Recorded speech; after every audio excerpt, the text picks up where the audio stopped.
Hello, flat earthers of the world. There's a lot of controversies regarding solar eclipse on August 21st, 2017 that leads to the ultimate question, is the heliocentric model correct or wrong? In this short video, collaborating with Sugianto Sulistiono, a professional doctorate majoring in computer physics, and Najwa Azahra, a medical doctor, founder of Indonesian Flat Earth Community, we will use all scientific data to study the Great American Eclipse. The conclusions are quite devastating. The speed is deceiving, the angle is wrong, the path is impossible, and the moon's diameter is wrong.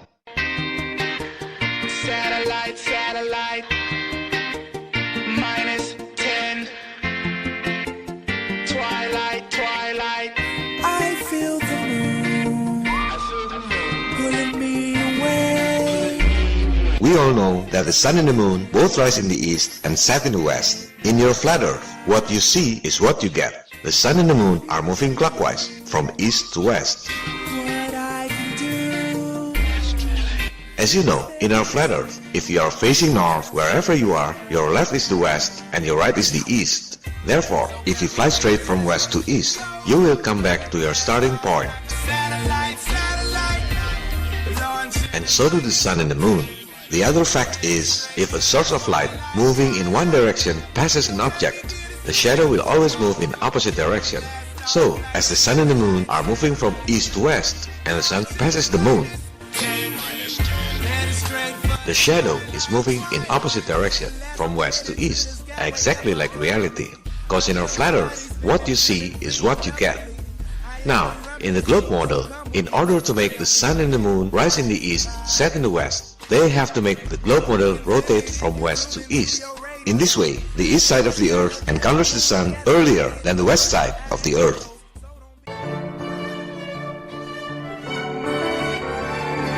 Most of the time, the globe model can accommodate almost everything from flat earth reality, projected in different shapes, different sizes, different distances, and different speeds. It's only mathematical assumptions. They calculated one by one, gradually and individually within thousands of years. It's all started 2,300 years ago when Aristarchus calculated the size and distance of the moon using eclipses based on assumptions if the earth was a ball. From that assumptions, he calculated the size and distance of the sun. Then people adapted his method and assumptions to calculate the whole solar system, then the whole galaxy, and so on and so on. Assumptions upon assumptions. But sometimes, when a bunch of mathematical assumptions mix together to explain rare cases like solar eclipse, they just don't add up.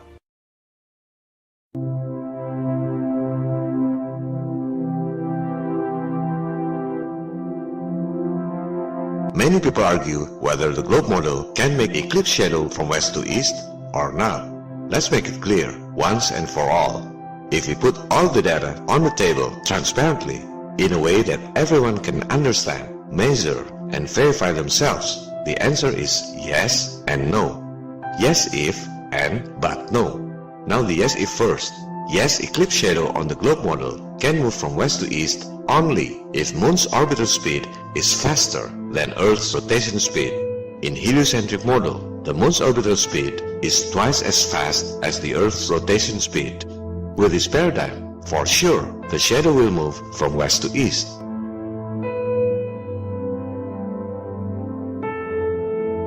Let's make a model to make it easier to understand. The distance is not to scale. The moon should be 30 Earth diameter away.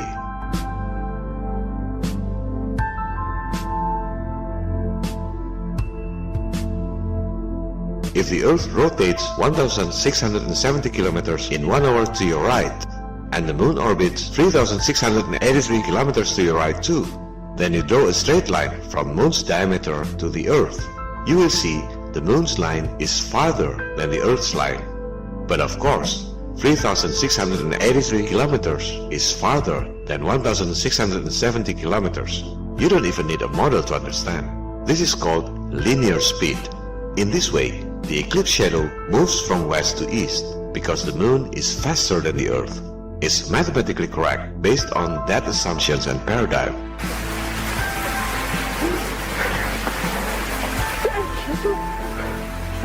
But there's a big problem. It defies natural fact. If the moon is faster than the Earth's rotation, you would see the moon is setting to the east, the opposite of reality. Let's use mooncalc.org to make it easier. Find a place that has 90-degree elevation of the moon. Imagine the Earth is moving 1,670 kilometers per hour, west to east to your right, and the moon is moving 3,683 kilometers per hour to the same direction. Within 1 hour, you would see the moon is more to your right, because it's faster and travels more distance than the Earth, right? Wrong. See what happens if you add time for 1 hour. Ooh, the moon is going to your left, because the Earth is rotating faster. How come 1,670 kilometers per hour travels faster than 3,683 kilometers per hour? It's because the distance traveled by the moon is 60 times longer than Earth's circumference. Now we're talking about the other kind of speed, the angular speed. Take bicycle wheel as an example of angular speed. The farthest part from the axis, the tire is moving faster than the axis, but actually it's the same angular speed.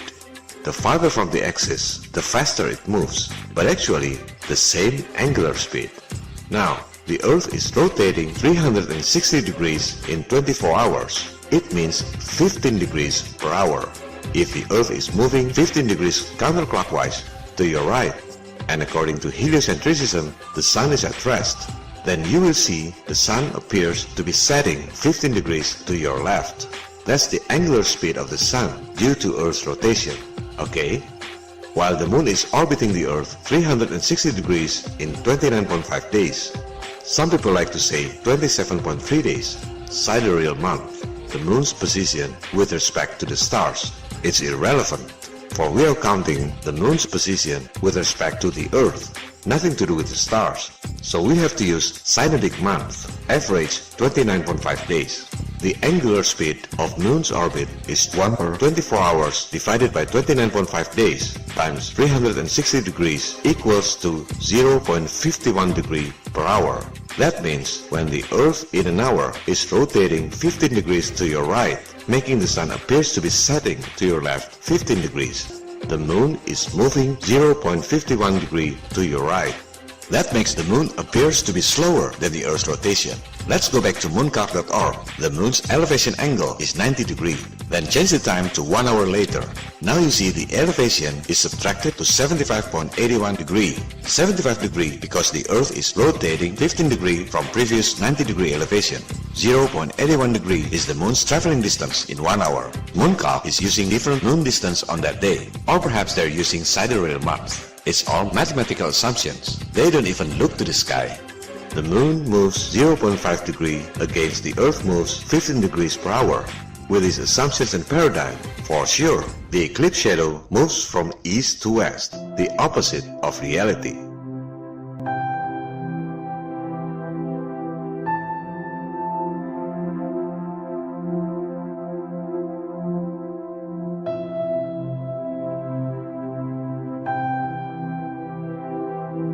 So which one applies to the Moon and the Earth's speeds that creates eclipse shadow? Linear speed or angular speed? They will say it's the linear speed that matters. The Moon is orbiting about twice as fast as the Earth is spinning. So if we're looking down on the Earth and we're at the Moon, we see the Earth spinning, but the Moon is moving faster. Wrong. Even if you're at the Moon, in 1 hour, you would see the Earth is setting 0.51 degree to your left, while it's rotating 15 degrees to your right. Even if you're looking from the Moon, the Earth's rotation is still faster. That means eclipse shadow in the globe model goes from east to west, the opposite of reality. Perhaps other people would say, oh, the Moon is slower than the Earth, but the shadow moves faster. That makes the shadow moves from west to east. Well, this sounds plausible in theory, but if you put the data, it's not correct. The Sun is 400 times bigger than the Moon. The Moon's traveling distance for 5 hours is just like a dot to the heliocentric Sun. If the Moon moves in 5 hours, 18,415 kilometers, it only makes 0.0069899959 degree difference. If the Moon moves 18,415 kilometers to the right side of the Sun, The shadow's distance on Earth is 18,460 kilometers, almost the same with the distance traveled by the Moon. Science says eclipse shadow moves at the same speed with the Moon, and the eclipse shadow path is the same length with the distance traveled by the Moon. So, if someone says the Moon is slower than the Earth but the shadow moves faster to make shadow from west to east, it's debunked by their own science. Another possibility, other people would say the Earth is also orbiting the Sun. That makes the shadow moves from west to east. Again, a plausible theory if you don't do the math. How come the Earth that's rotating 1,670 kilometers to your right and the Moon is 384,000 kilometers away, orbiting the Earth at 3,683 kilometers per hour, and the Sun is 149.6 million kilometers from the Earth, while the Earth is orbiting the Sun at 110,000 kilometers per hour. It's almost 100 times faster than the speed of sound. Plus, the Sun is also moving at 72,000 kilometers per hour, almost 60 times faster than the speed of sound. Can create eclipse shadow 18,415 kilometers on Earth within 5 hours. Do the math, do it yourself. They never include the Earth's orbit in calculating eclipses because they assume the Moon is always attached with the Earth wherever it goes. In most solar system animations that you usually see, the Sun is at rest. This is heliocentric. The Sun is the center of the universe. But later, they knew it's impossible. They say the Sun is also moving at 72,000 kilometers per hour across the space. Another mathematical assumptions on paper without experiment. They never put them all together when calculating eclipses. This is very important information. Most people think that NASA can predict eclipses accurately, that they have very advanced knowledge. Therefore, it proves that heliocentric is true. Unfortunately, that's not the case. All eclipse predictions provided by NASA, including this 5 millennial, 5,000 years of eclipses, are using Saros cycle invented by ancient Babylonians thousands of years ago. Both solar and lunar eclipses are so predictable because they always repeat in a cycle of 18 years, 11 days and 8 hours. It's called Saros cycle and it has nothing to do with heliocentric. Ancient Babylonians believed the Earth is flat, the Sun and the Moon are revolving around the Earth, and so do the stars and other celestial bodies. They didn't calculate the distances, sizes, and speeds based on false assumptions and speculations like heliocentric teachings. They simply observed the sky and took whatever it is. With that paradigm, they can predict eclipses accurately. Such predictions are impossible to be done using heliocentric model.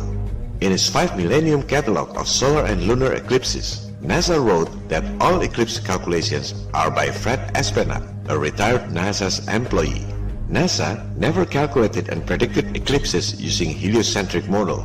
They simply hired the best Saros researcher, their retired employee, Fred Espenat, to calculate and predict eclipses using ancient Babylonians method that has nothing to do with heliocentric.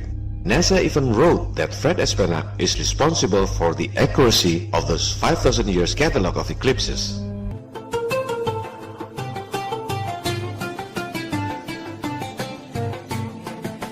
For thousands of years, some astronomers collected eclipse cycle all around the world based on Saros cycle. They have started to do this long time before NASA was established in 1958. Astronomers like Fred Espenat simply collected eclipse database from other local astronomers all around the world. As you see in this table, it's made by other astronomer G. Vandenberg in 1955. That's what Fred Espenat did. He is a very good Saros researcher. Why would NASA need Saros cycle if they can calculate eclipses using heliocentric math? Obviously, because they can't. A bunch of mathematical assumptions, when combined together to calculate eclipses, they just don't add up.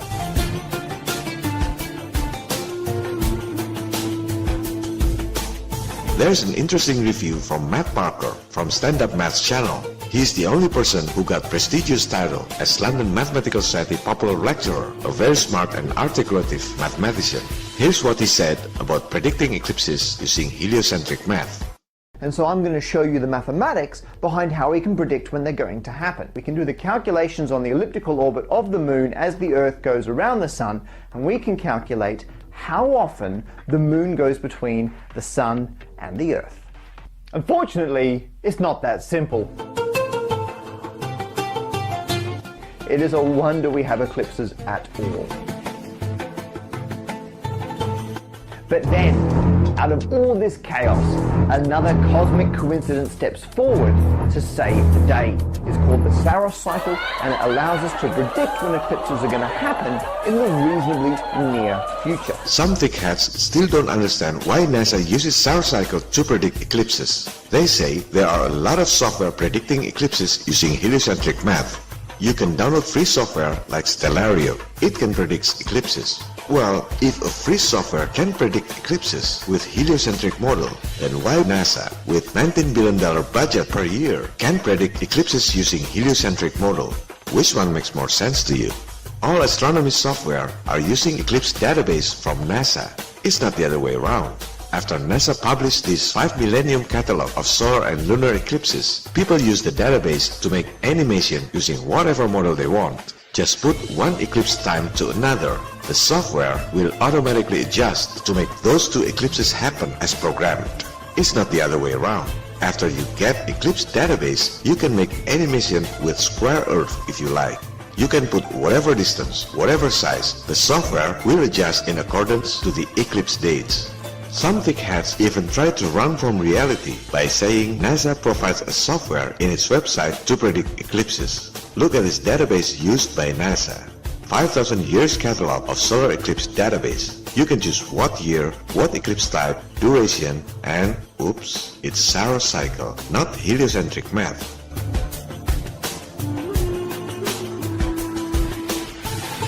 This is the 3D movement of their heliocentric model. The sizes, distances, and speeds are not to scale. This is just to make you have an idea of the true heliocentric concept. The question is, how could NASA 48 years ago kept up with the Earth's orbital speed, almost 100 times faster than the speed of sound, and also kept up with the sound speed across the space at almost 60 times faster than the speed of sound?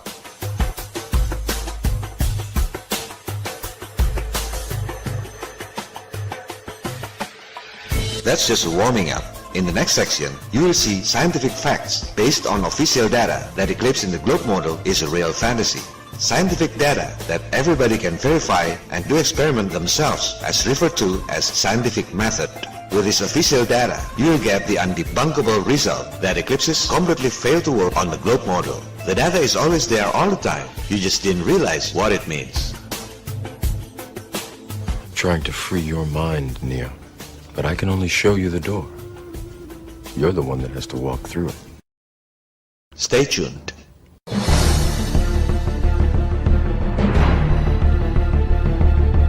Let's take a look at their official data taken from NASA's website, the Great American Eclipse Path. NASA also provides external link for more details. This is a picture that destroys globe model if you understand what it means. First, let's find out the eclipse duration that began at the far west and ended at the far east. We're not looking for eclipse beginning and ending in one location, as there are so many locations. What we're looking is the beginning and ending of the whole eclipse happened on that day. You just click the path and they give you complete information. See the start of partial eclipse, it's 1555 UTC. Then the end of partial eclipse, 2055 UTC. Now we have credible data that total eclipse duration is 5 hours. Secondly, how far is that eclipse length? Take a look at the longitude. It started at 171.2 degree west and ended at 27.4 degree west. The eclipse length longitude is 143.7 degrees. Do you realize how far is 143.7 degrees in a globe? Let's copy-paste some coordinates from the eclipse site to Google Maps to measure the approximate distance. It's around 40,000 kilometers. Now, apply it to the globe map. See, the eclipse distance, 143.7 degrees, is already 40% of the Earth's circumference. So, within 5 hours of eclipse, out of 24 hours a day, or around 20% of the day, somehow, miraculously, the shadow length covers 40% of the globe. Let's make a scale model now to understand that the eclipse length of 143.7 degrees is mathematically and geometrically impossible.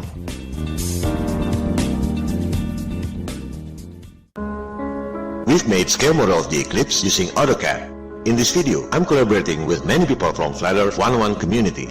You have seen the work of Najwa and Angoraji specially made for you. For this AutoCAD, I want to make it as precise as possible, so I collaborate with people from the community again, this time with Tejo. He is a successful architect who is very familiar with AutoCAD. And he's not alone. People in his office also help us to make this model. They are flat earthers too. These are the assumptions I took from mainstream science database. We made this model based on that official data at that particular date and that particular spot as referred by NASA. Let's start with the Earth. Of course we can make it pretty with 3D Earth, but that's not our objective now. It's not about beauty, it's about precision. The Earth radius and diameter are precise according to heliocentric data. These 5 lines represent the Earth's rotation for 5 hours, the eclipse duration. Each line represents 15 degrees. 5 lines equal to 75 degrees. The 0 point represents the first second of the eclipse. The Earth rotates anticlockwise from west to east. So if you are standing over here at 0 point, in 5 hours you will be over there. Now let's go to the moon. It's 30 Earth diameters away. The Earth is a small circle over here and the moon is over there. Let's zoom in. This is the moon at 0 point when the first second of partial eclipse started. These 5 moons represent its movements every hour, 1, 2, 3, 4, 5 hours. This is the moon's radius and diameter according to standard heliocentric. This is the moon's traveling distance every hour. Within 5 hours, it travels 18,415 kilometers. That's the linear speed. But the orbit is so big, 29.5 days, and 5 hours means almost nothing. So if you draw a line from the moon's axis to the Earth's axis, this 18,415 kilometers is only 2.55 degrees angular speed on Earth. It's hard to see at this true scale. Let's split it into 2 screens, the moon on your left side, the Earth on your right side. This is the 0 point when the first partial eclipse happened. The line goes to 0 point on Earth. In 5 hours, the moon will be over there.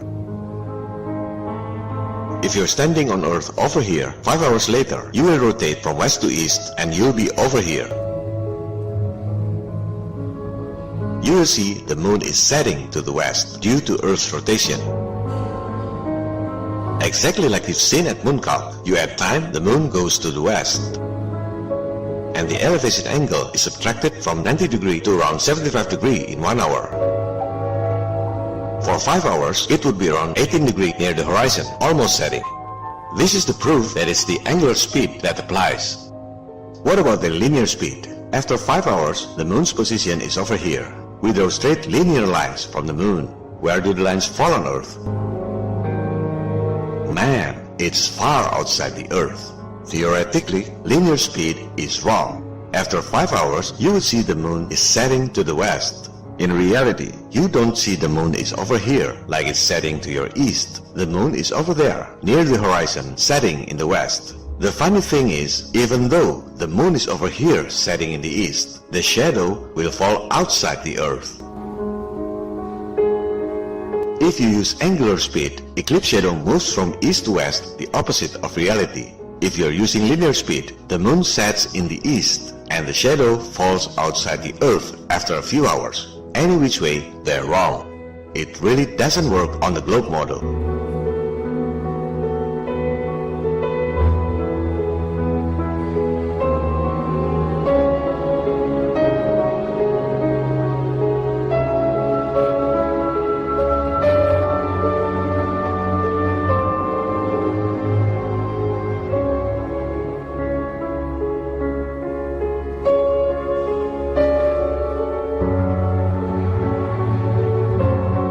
What about the shadow speed? We've been through this. Their own science says the eclipse shadow speed is the same as the moon speed itself. Look once again at their eclipse shadow speed.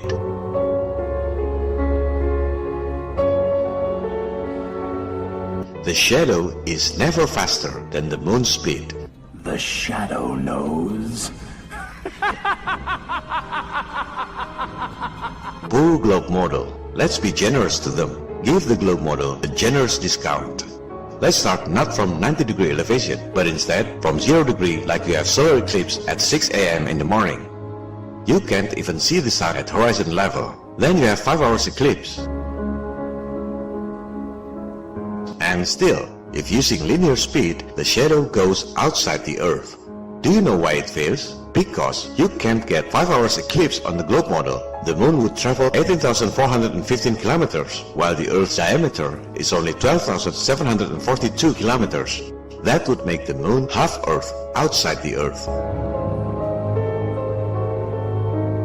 This is real fantasy, folks. Congratulations. Based on their official data, you just found a fatal error on the globe model.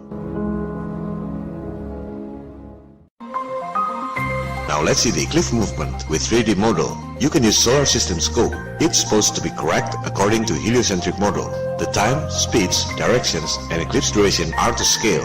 Only the sizes are not to scale. They make them bigger to make it easier for you to see the movements. Set your time to August 21st, 2017 at 3:55 p.m. UTC. We'll run it for 5 hours, scaled to about 5 seconds. It's gonna be quick, but we can replay it. The time will be 3:55 p.m. to 8:55 p.m. Please focus on the Earth's rotation speed and direction, also the Moon's orbital speed and direction. See which one is faster. Ready? Go! You see that the Earth's rotation is faster. Let's zoom in. The Moon is almost like not moving. That means they're using angular speed.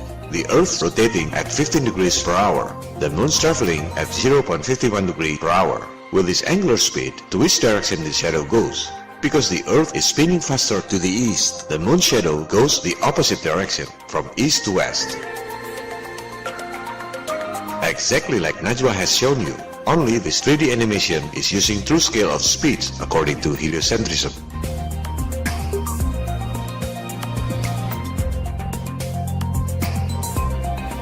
But don't trust CGI cartoons. Let's make a real-life model now. This time, I collaborate with Pupum. He is a technical engineer and a very diligent researcher. He made our previous AutoCAD scale model into real-life model. This is the Earth and the Moon's model to scale. This is the Moon's traveling distance in 5 hours. And this is the Earth's rotation in 5 hours too. This is the Earth-Moon distance. You remember those angular lines. The Moon travels 18,415 kilometers, but it's only 2.55 degrees from the Earth's axis. That's the true sizes, distances, and speeds according to heliocentric model. Assisted by Damar as cameraman, we put 3 cameras on the model. First one is above the Earth to see the Earth's rotation angles. Second camera is above the Moon to see the Moon's traveling distance and angles. Third one is behind the Moon to see where the shadow falls in 5 hours time scale. Remember, we're not looking for the eclipse shadow size. The source of light with its scale should be 475 meters or almost half kilometers away, and the lamp diameter should be 4.36 meters. It's irrelevant for this purpose because we're just looking at the shadow's direction, not the shadow size. We start from the 0 point where the eclipse starts. You see the Earth is at 0 degree position and the Moon is also at 0 degree position. The shadow is slightly to the west of the Earth because the eclipse started at 15:55 UTC or 10:55 local time in the morning. If you stand on that shadow point on Earth, you would see the Moon is slightly to the east where the Moon rises as appears on Earth. Now the Earth rotates for 15 degrees. The Moon is moving 3,683 kilometers, but only 0.51 degree from the Earth's axis. See where the shadow falls. Oops, it's not angular speed, but linear speed. This is a disaster for the globe model. Yes, it means the shadow moves from west to east, but it means the Moon is setting to the east, and within 3 hours, the shadow will go outside the Earth. Second hour. Third hour. You see the shadow already falls outside the Earth. Fourth hour. It's more than the Earth diameter. This is the fifth hour. The shadow goes half Earth outside the Earth. How can heliocentrism predict eclipses if the maths don't even add up for one eclipse? No wonder NASA still uses ancient Babylonian solar cycle.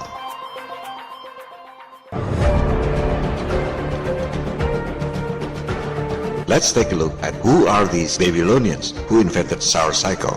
Babylonians are descendants of Sumerian, the first modern human civilization 6,000 years ago, earlier than ancient Egypt.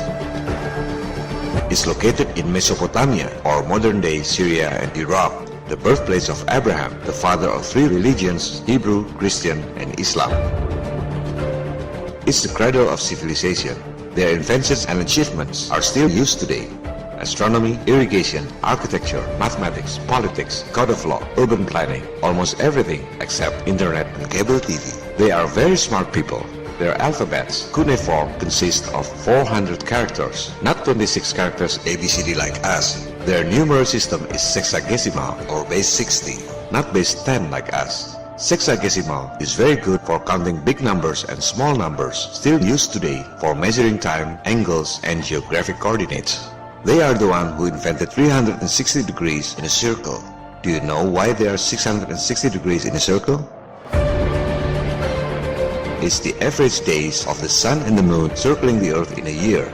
The sun is circling the earth in 365.2425 days, and the moon is circling the earth in 354.3829 days. Add those numbers, you will get 719.61 days. So the average of lunar and solar days in a year is 359.8 days, rounding to 360 days. That's where the Babylonians got the idea of 360 degrees in a circle and got sexagesimal numeric system base 60. It's really natural science.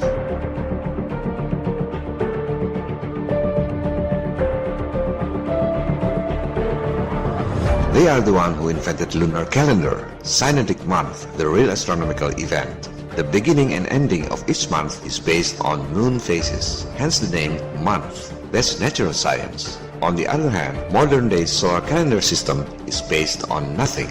If you want to make solar calendar based on natural phenomena, the new year should be either summer June 22nd, autumn September 23rd, winter December 22nd, or spring March 21st. But solar calendar starts with January the 1st, which means nothing, and ends with December 31st, which also means nothing.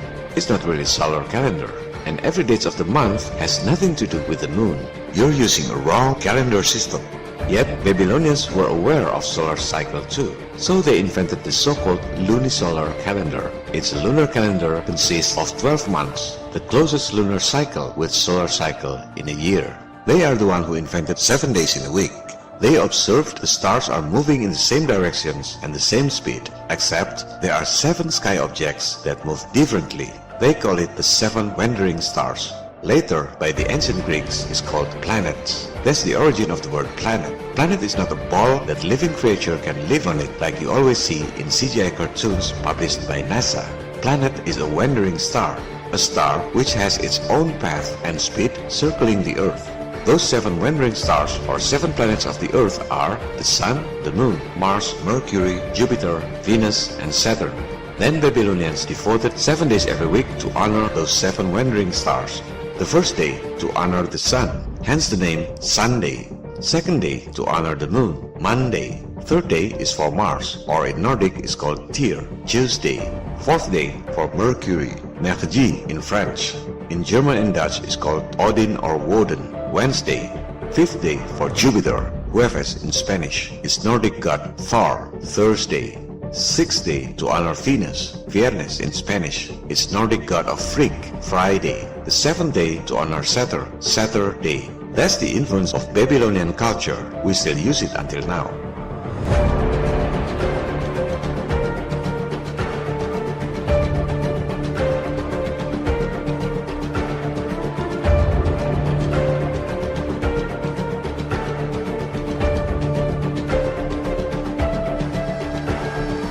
Babylonians are the ones who invented the concept of clock, the sundial.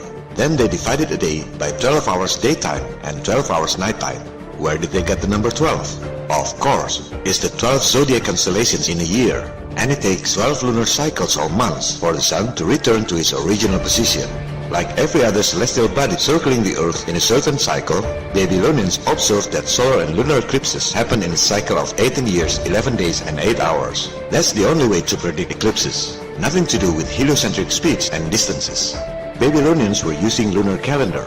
They knew that solar eclipses always happen in new moon and lunar eclipses always happen in full moon. They knew well that during solar eclipses, the moon's position is at the nearest point to the sun. Yet, they never thought it's the moon that eclipsing the sun. This is very interesting. Since kids, we've been told and educated in schools that solar eclipses are caused by the moon and moon eclipses are caused by the ball Earth shadow. A theory without any single proof, but taught in schools like a fact. Babylonians, however, observed the sky much more often and more careful than us. They didn't have internet and cable TV or social media to chat.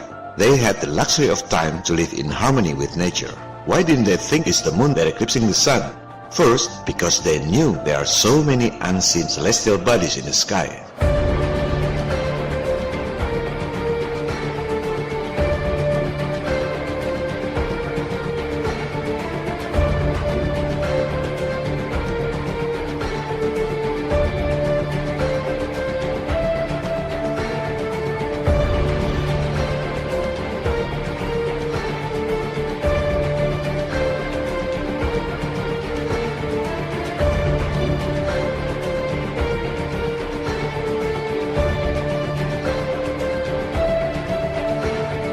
Second, because they knew the moon is behind the sun. If the moon is in front of the sun, you would see the moon is getting close to the sun before eclipses, right? But you never see it. Let's use our logics here. Why can't you see the stars during daytime? Because the sun is too bright, right? And because the stars are behind the sun. There's no star between the sun and the earth, even according to heliocentrism. All stars are behind the sun is very bright at daytime, therefore you can't see the stars during daytime. But the moon is 400 times closer than the sun, according to heliocentrism. The moon is between the earth and the sun when it's new moon, and is behind the earth when it's full moon. Sometimes you can see the moon very clear in the morning. So why can't you see the moon when it's new moon? Because the sun is too bright? Hell no. You can see every single object in front of the sun during daytime. You can see the clouds, airplanes, birds, etc. Sometimes you can see the moon in the sunlight. So why can't you see the moon when it's new moon? Because the moon is in unseen position? No, it's not correct either. Even in heliocentrism, the moon is near the sun during the new moon. So why you never see the moon when it's new moon? Because the moon is behind the sun at the time of the new moon.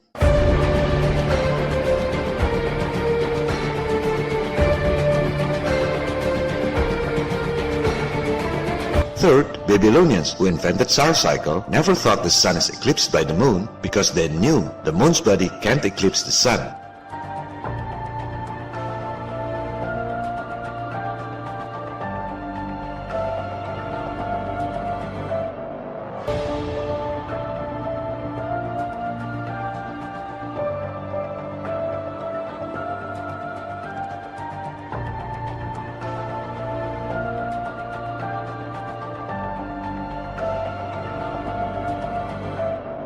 Ancient people were aware of many unidentified celestial bodies that sometimes can be seen with naked eyes. Only a dark celestial body can eclipse the sun out of nowhere. Just like lunar eclipses are caused by other celestial bodies, so are solar eclipses. Babylonians called it the planet of crossing, planet X, dark sun if you will. And so do every cultures in the world. In India, they call it Rahu and Ketu. In Java, Indonesia, they call it Batara Kala. Not because ancient people are stupid, but because they really use their senses. Their senses told them it's not the moon eclipsing the sun, it's a dark sky object that can absorb light.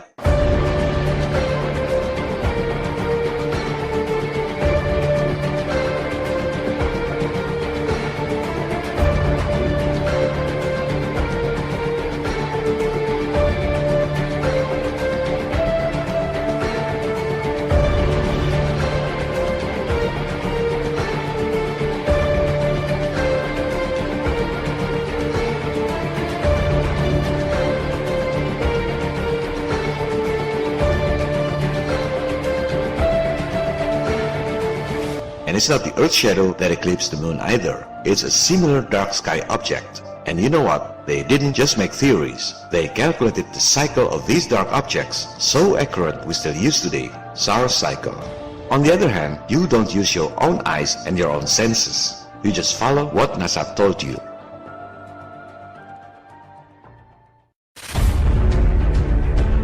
This is just to open your mind. The world is not like they told you. There are so many anomalies in eclipses. You can study the shadow using real-life scale model. I've tried with Pupum. We're using real sunlight, no question about brightness, lumens, and so on.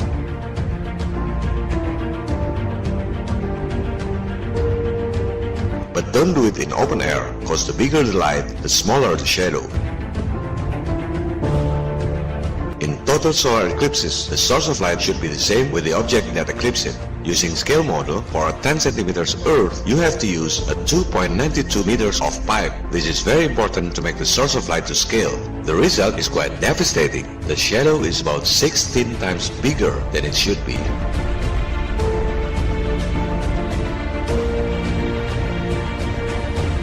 In reality, eclipse shadow size is about 70 miles or around 100 kilometers. They make it in CGI cartoons as if a 3,474 kilometers of moon from 384,000 kilometers distance can make a 100 kilometers of shadow.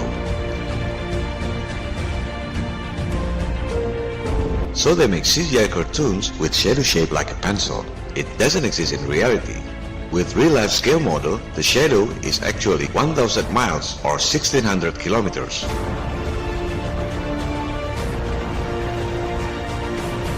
With a globe model, eclipse shadow would cover the whole Kalimantan Island.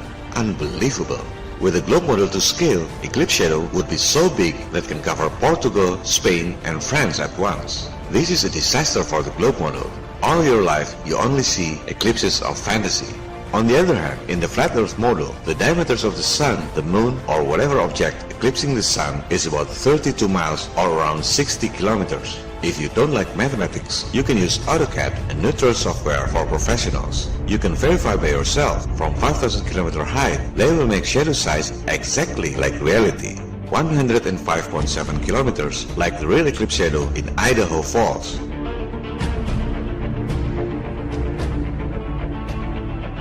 Look at the eclipse shadow speed. Umbra velocity is 1,874 miles per hour or 3,015 kilometers per hour. Their science says eclipse shadow speed is the same as the moon speed because heliocentric sun is 400 times bigger than the moon. So 5 hours movement of the moon means nothing. Only makes 0.006989959 degree difference. If you like mathematics, you can verify yourself. Therefore, they say that the eclipse shadow moves at the same speed as the moon itself. It's mathematically correct with that assumptions, but it doesn't fit with reality.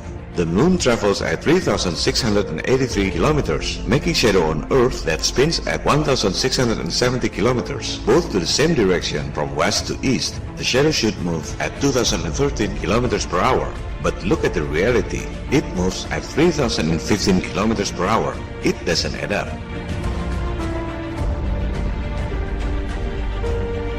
You can also study the eclipse pattern. How can the Earth, the Sun, and the Moon creating such zigzag pattern? Look carefully. The path even goes slightly below Earth curvature. As NASA wrote in its official data, is a geocentric coordinate. What does it mean? Geocentric coordinate is geographic coordinate system in which the Earth is modeled as a sphere or spheroid in right-handed XYZ like 3D in AutoCAD. That means originally the coordinate is in flat map, then projected into the Earth globe model. In fact, all globe maps that you've seen in your entire life is a geocentric coordinate or a projection from a flat map to a globe map.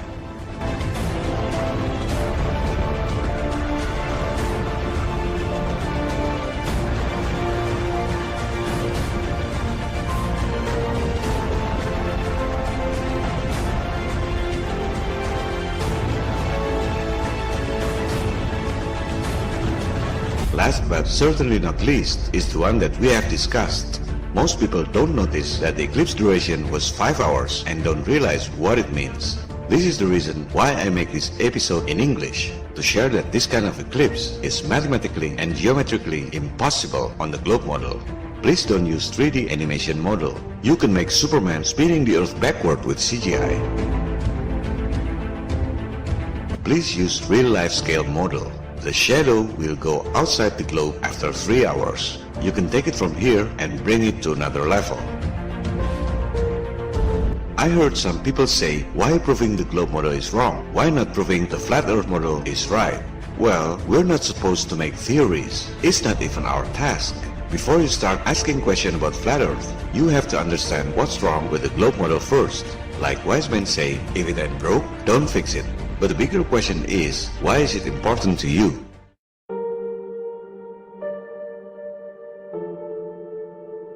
If we're discussing about theories, it's okay to be wrong. It's okay to have differences. It won't cost you money if flat Earth is wrong. On personal level, it doesn't matter whether you believe the Earth is square or triangle. It only matters in social level. There will be blood in the water cold. Because if heliocentric model is wrong, that means there are $1 trillion scandal in the last 60 years. They fuss hard on our shoulders. That means space programs and satellites are hoax. Your communication costs should not be this high. Your national debt should not be that high. Most people don't realize or don't want to realize about their national debts. The world owes $68.7 trillion. Do you know how much money in circulation in the whole world? This is our time, no turning back. You have to look at the physical currency, the most liquid asset class of which all central banks pay attention. It's only $7.6 trillion. The world owes $68.7 trillion while the world only has $7.6 trillion. It's a debt you can never pay, ever. To whom the world owes that much? 99% people in the world owes to the 1% population, the global elites. If you still don't believe the global elites exist, you better listen to the Minister of Finance of Indonesia, a very smart and charming lady, former managing director of the World Bank Group. Kalau di dunia lebih timpang lagi, 1% orang kaya di dunia menguasai 90% aset dunia itu.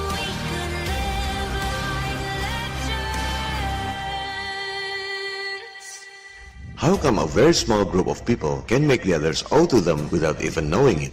Because they have rigged the systems to benefit themselves at the expense of most people on Earth. The greatest trick the devil ever pulled was convincing the world he didn't exist.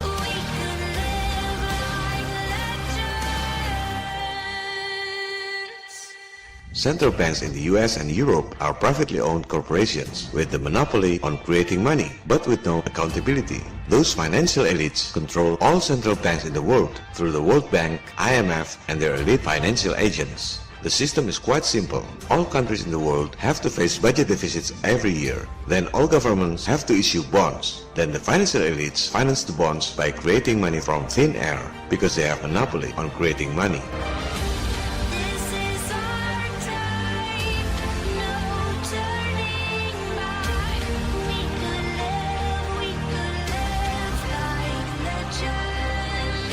Then all governments collect taxes from the people to pay the interest. Next year, all governments face deficit again, and the never-ending cycle continues. The global elites have to create deficits in all national budgets. The biggest four deficit makers are wars, terrorism, financial crisis bailouts, and space program hoax, including satellite hoax.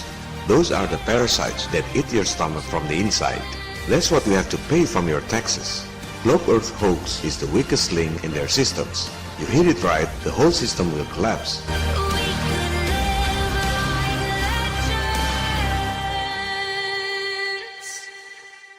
Meanwhile, Flat Earth Awakening gets the momentum all over the world. Indonesia is still the #1 Flat Earth topic in the world, according to Google Trends. People gather by themselves and made the Flat Earth 1-1 community.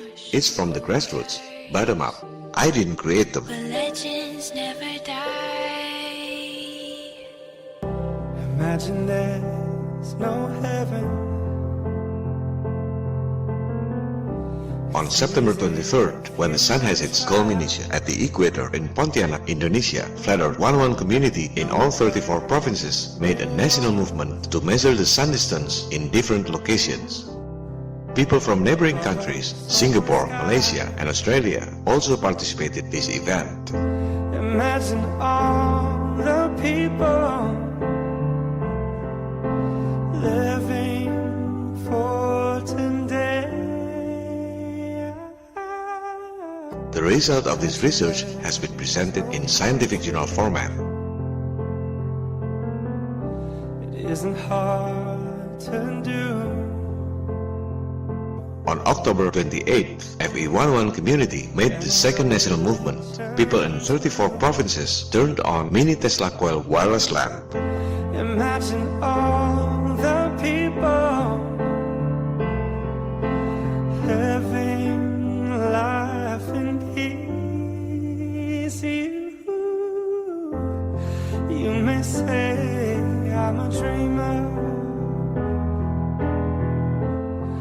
but I'm not the only one. I hope someday you'll join us, and the world will be as one. To all Flat Earth 1-1 community who participated in this awesome national movement, thank you very much for your contribution. God bless you all. May God be with all of us. It's not only about energy saving, but it's a symbol of hope. Nothing to kill or die for, and no relief. There are many technologies that can save your money but suppressed by the global elites. Imagine all the people.